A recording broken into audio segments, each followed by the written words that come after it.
வணக்கம். ஓஷோ உலகம்.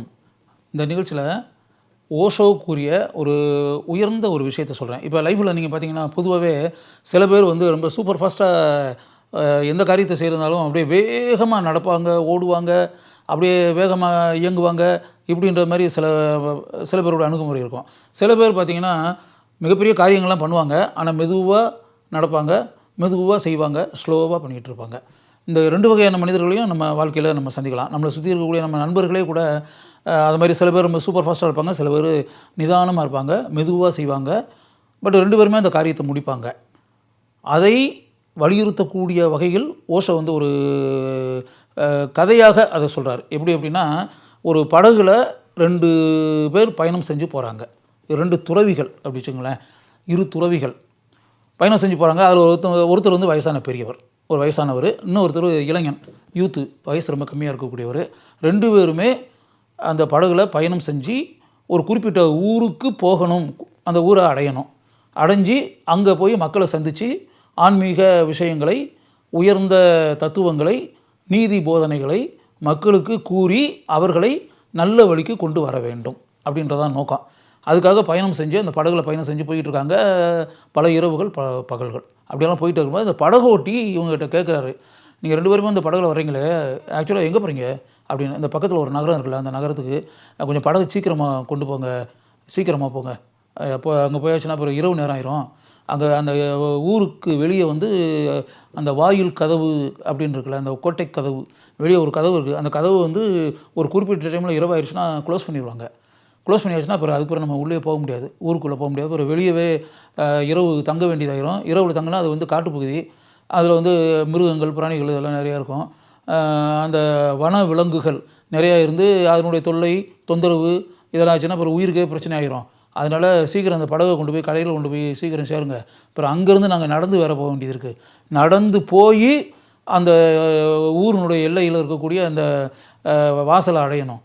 அப்படி அதை க்ளோஸ் பண்ணிட்டாங்கன்னா அப்புறம் சிக்கல் இரவு நேரத்தில் அப்படின்னு சொல்லி பெரியவர் சொன்னார். அப்போ அந்த படகோட்டி சொன்னார், அதாவது படகை கொண்டு போய் நான் ஒரு குறிப்பிட்ட இடத்துல கொண்டு போய் உங்களை இறக்கி விட்டுறேன், அதெல்லாம் ரைட் தான். அதுக்கு பிறகு நீங்கள் நடந்து போகிறீங்கல்ல, நடந்து போகும்போது மெதுவாகவே நடந்துப்பாங்க, அவசரப்பட்டு போக வேண்டாம். ரொம்ப சூப்பர் ஃபாஸ்ட்டாக நடந்தெல்லாம் போகாதீங்க, ரொம்ப ஓடி இப்படிலாம் போகாதீங்க. இன்னும் சொல்லப்போனால் எனக்கு தெரிஞ்ச என் அனுபவத்துலேருந்து நான் சொல்கிறேன்.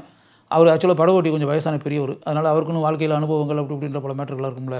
அவர் சொல்கிறார், நீங்கள் கொஞ்சம் ஸ்லோவாக போங்க, மெதுவாக நடக்கிறவங்க தான் எப்போவுமே வாழ்க்கையில் வெற்றி பெறுவார்கள். வேகமாக ஓடுறவங்க, அப்படியே வந்து அந்த இடத்த போய் அடையணும் அப்படின்றதுக்காக வந்து அப்படியே சிறகடித்து பறந்து போகணும்னு நினச்சி ஓடுறாங்கல்ல, அவங்க போய் அநேகமாக ரீச் ஆகிறது வந்து கொஞ்சம் தாமதமாக தான் போய் ரீச் ஆவாங்க. இந்த மெதுவாக நடந்து யார் போகிறாங்களோ, நிதானமாக யார் நடந்து போகிறாங்களோ, அவங்க தான் அநேகமாக அந்த அடைய வேண்டிய இடத்த போய் சீக்கிரம் அடைவார்கள். அவங்க தான் முதல்ல போய் அடைவாங்க அப்படின்றத என் வாழ்க்கையில், என் அனுபவத்தில் நான் தெரிஞ்சுக்கிட்டது அப்படின்ற மாதிரி சொன்னார். அப்போ அந்த பெரியவர் சொன்னார், அந்த துறவி, என்ன பேசுகிறீங்க நீங்கள் வந்து ஒரு வயசானவர் தான், கிட்டத்தட்ட என் அளவில் தான் நீங்களும் வயசாகி தான் இருக்கீங்க. இருந்தால் கூட உங்களுக்கு அனுபவங்கள் இருக்கலாம், உங்கள் அனுபவத்தில் வந்து நீங்கள் ஏதோ சொல்கிறீங்க. பட் எனக்கும் அனுபவம் இருக்குல்ல, நானும் வந்து துறவி, நானும் ஒரு ஞானி, நான் வந்து பல்லாயிரக்கணக்கான மனிதர்களுக்கு நீதி போதனை சொல்லிக்கிட்டு இருக்கவன், அறிவுறுத்துறவன், எத்தனையோ மனங்களை தட்டி எழுப்புறவன், எழுச்சி உண்டாக்குறவன், எவ்வளவோ மனிதர்களை வந்து இருட்டுக்குள்ளே இருந்து வெளிச்சத்துக்கு கொண்டு வந்தவன். எனக்கு என்ன அனுபவ அறிவு கிடையாதா? எவ்வளவு அனுபவ அறிவு இருக்கும்? அதை வச்சு சொல்கிறேன், நீங்கள் சொல்கிறதுல எனக்கு உடன்பாடு கிடையாது. மெதுவாக நடந்தவங்க தான் முதல்ல போய் சேருவாங்க அப்படின்னு சொல்கிறீங்களே, அதில் எனக்கு உடன்பாடு கிடையாது. எப்போவுமே வேகமாக வந்து யார் வந்து அப்படியே புயல் மாதிரி பறந்து போகிறாங்களோ அவங்க தான் போய் சீக்கிரம் போய் சேர முடியும், அதுதான் உண்மை அப்படின்ற மாதிரி அவர் ஏதோ சொன்னார். படகோட்டியை பொறுத்தவரை நம்ம சொன்னோம், கேட்குறதுக்காக அவங்களுடைய விருப்பம் அப்படின்ற மாதிரி சொல்லிட்டு படகோட்டி அதுக்கு பிறகு அதை வந்து தொடர்ந்து அதை அவங்கள வந்து எதுவும் கண்டினியூ பண்ணி வற்புறுத்தி எதுவும் சொல்லலை. ஒரு குறிப்பிட்ட நேரத்தில் கொண்டு போய் கரையில் கொண்டு போய் படகுல வந்து அவங்கள இறக்கி விட்டார். அவங்க 2 பேரும் நடந்து போனாங்க. அந்த முதியவர் வந்து வேத நூல்கள், சாஸ்திரங்கள், இது மாதிரி நிறைய நூல்கள்லாம் அவர் கைவசம் நிறையா வச்சுருக்காரு. அது முதுகில் வந்து அப்படியே ஒரு துணி பையை போட்டு அதில் ஏகப்பட்ட நூல்கள், ஒரு 50 நூல் இருக்குன்னு வச்சுக்கோங்களேன். அந்த 50 நூல்களையும் புத்தகங்களை வச்சுக்கிட்டு அப்படியே நடக்க முடியாமல் வேகமாக போகிறேன்னு சொல்லிட்டு அதை அந்த மூட்டைகளையும் சுமந்துக்கிட்டு போகிறாரு பெரியவர். வேகமாக போகிறாரு அவர் சூப்பர் ஃபாஸ்ட்டில். இளைஞன்ட்ட வந்து அப்படியெல்லாம் அந்த மூட்டையெல்லாம் ஒன்றும் கிடையாது. அவன் சோலோ தனியாக வந்து எந்த சுமை இப்படின்ற பல மேட்டர்லாம் கிடையாது.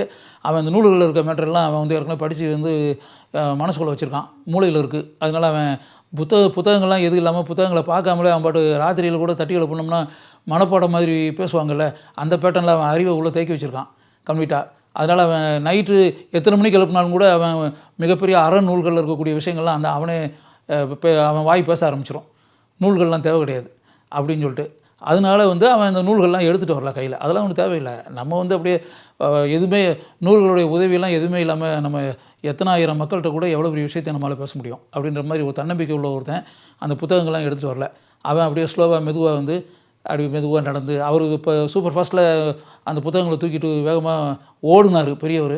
இவன் நிதானமாக நடந்து போனான்.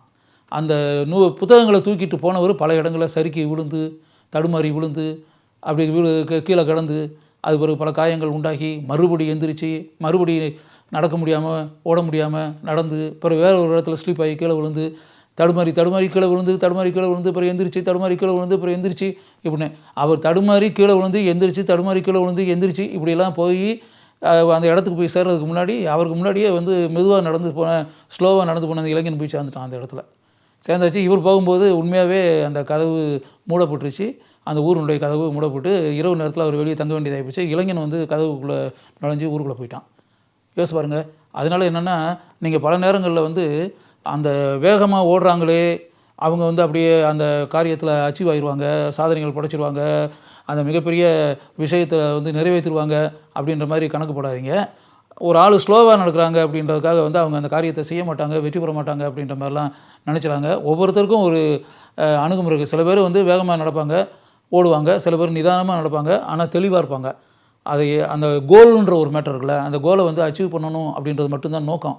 அந்த எப்படி டெஸ்டினேஷனை அடைவது அப்படின்ற ஒன்று இருக்குல்ல, நோக்கத்தை எப்படி நிறைவேற்றுவது, லட்சியத்தை எப்படி நிறைவேற்றுவது, இலக்கை எப்படி அடைவது, அதுதான் மனசுக்குள்ளே. அதாவது மனசு வேகமாக இருக்கணும், கையும் காலும் கிடையாது.